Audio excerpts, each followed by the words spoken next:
ஹிந்திக்காரனுக்கு Tamil region பேரை பார்த்தா என்ன ஆகுனே தெரியாது. அதுவும் பேக்கப் கேரக்டர் கைரிக்கெட்டர் வச்சுட்டு இந்த நம்ம டீமேட்டையுமே அடிச்சுட்டு அவனை எமௌண்ட்டுமே போட்டுக்கிறானோ. அதுக்கு ரிவெஞ்சாக நம்ம ஒரு எமௌண்ட்டுமே போடாமல் அந்த டீமையுமே நம்ம வெயிட் பண்ணியுமே விட்டுப்போம். ஸோ இந்த மேட்சை வெயிட் பண்ணி ஃபுல்லாக பாருங்க. நான் அதுவும் FST ஆல்ஃபா பேசுகிறேன். நம்ம சேனல் தொடர்ந்ததோட 1 மந்த் ஆச்சு. அதுக்கேற்ற சப்போ கிடச்சிச்சின்னு பார்த்தா கிடைக்கல தான் சொல்கிறேன். ஏன்னா வியூஸ் மட்டுமே நல்லாவே போயிட்டு இருக்குது. அதுக்கேற்ற சப்போ நம்மளுக்கு வந்த மாதிரியுமே தெரியல. இந்த வீடியோக்கு சப்போர்ட் கிடைக்குமே நம்புறேன். பிக்குள்ளே எல்லா எனிமே கிளியர் பண்ணி நானும் பேக் அடிச்சு வருவேன். பார்த்தா நம்ம ஒரு எனிமே அவன் ஃபுல் டேமேஜுமே கொடுத்துருவோம். அந்த நேரத்தில் பார்த்தா டோனி ஸ்டாக்னு சொல்லி நம்ம டீமேட் கைரி கட்டுற மாதிரி அடிச்சு நாக்குமே வச்சுப்பான். சரி நானும் அடிச்சு ஊற்றிட்டு பார்த்தா ஒரு எனிமே ஓப்பன் ஓடிடும். அவனையுமே அடிச்சு நாக்குமே வச்சிருவோம். சரி அந்த நாக்குமே கிளியருமே பண்ணிட்டு இருப்போம். நான் போய் அந்த டீம் அடிக்கிறேன் ப்ரோன்னு சொல்லிட்டு நம்ம டீமே ரிவ்யூ பண்ண சொல்லிடுவேன். டோனி ஸ்டாக்னு சொல்லிட்டு அந்த ஒரு வடக்கு நண்பர் ஓப்பன்லேயே ஓடிட்டிப்பார். நம்மளும் ஃபுல் டேமேஜ் கொடுத்துருவோம். நானும் அவர் சுற்றி வால்மே போட்டுருவோம். நானும் ஒரு ஆஸ்கர் போடுவான். எங்கிட்டு ஓடுவானே தெரியாது. நானே முன்னாடி அடிச்சிருப்பேன். பார்த்தா அவன் பின்னாடி நிற்பான். அவனையுமே அடிச்சு அந்த நாக்குமே வச்சிருவோம். அவனையுமே நம்ம ரிவெஞ்செலாம் கொடுத்து எமௌண்ட்லாம் போடுற மாதிரி ஐடியாவே கிடையாது. அந்த நாக்கையுமே கிளியருமே பண்ணிட்டு நம்ம லாஸ்ட் ஒன் ஃபைட்டுக்குமே வந்துடுவோம்.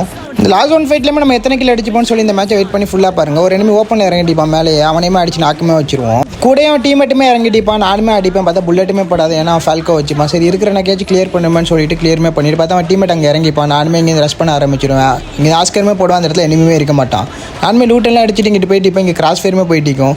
சரி நம்மள்ட்ட இங்கே ஃப்ளாஷ் இருக்குது சொல்லி ஃப்ளாஷாமே தூக்கி 2 ஃப்ளாஷை தூக்கி வீசுவேன். அதுலேயுமே நம்மளுக்கு 2 நாக்குமே கிடச்சிடும். பக்கத்துலேயுமே ஒரு எனிமே மேலேருந்து இறங்கிட்டிப்பான். அவனையுமே பின்னாடி திரும்பி பைசானால அழுத்தி நாக்குமே வச்சிரும். சரி அந்த நாக்கையுமே கிளியருமே பண்ணிட்டு நம்ம பார்த்தா அந்த டைமில் பார்த்தா 3 கிலுமே அந்த நேரத்தில் வந்துக்கும். சரி ரைட்டுன்னு சொல்லிட்டு நம்ம லூட்டு போட்டுட்டு பார்ப்போம். பார்த்தா இன்னொரு எனிமே நம்ம ஒரு எனிமே நைஸாக காரை பார்க் பண்ணிட்டு உள்ள வந்து கேம்ப் அடிப்போம்னு சொல்லிட்டு அங்கேருந்து ஓடி வந்துட்டிப்பான். நானுமே கையில் க்ரோஸாக எடுத்து அந்த அடிச்சு டீமே வைப் பண்ணி விட்டுருவேன். நானுமே வால் போட்டு மெடி சுற்றிக்கிட்டிப்பேன். பார்த்தா மேலே ஒரு எனிமே இறங்குவான். சரி நானுமே மெடி போட்டு ஃபுல் ஆகிக்கிறோன்னு சொல்லிட்டு நானுமே ஃபுல் மெடி சுற்றிக்கிட்டிப்பேன். பார்த்தா எனிமே கரெக்டாக இறங்கவுமே செஞ்சிருவான். அவனுமே பைசானால பூச்சையுமே விட்டுருவான். நானுமே இந்த வழியை ஜம்ப் பண்ணி போய் அவனை அடிச்சு நாக்குமே வச்சிருவேன். நானுமே சேஃப் ஜோன் போட ஆரம்பிச்சிருவேன். பார்த்தா நம்ம கிட்ட லைஃப்மே இருக்காது. பார்த்தா மேலேருந்து 2 எனிமே இறங்கி நம்மளுமே நாக்குமே வச்சிருவான். கடைசியில் நம்ம போயா அடிக்காமல் போயிடும். நெக்ஸ்ட் வீடியோவில் பார்க்கலாம் மக்களே.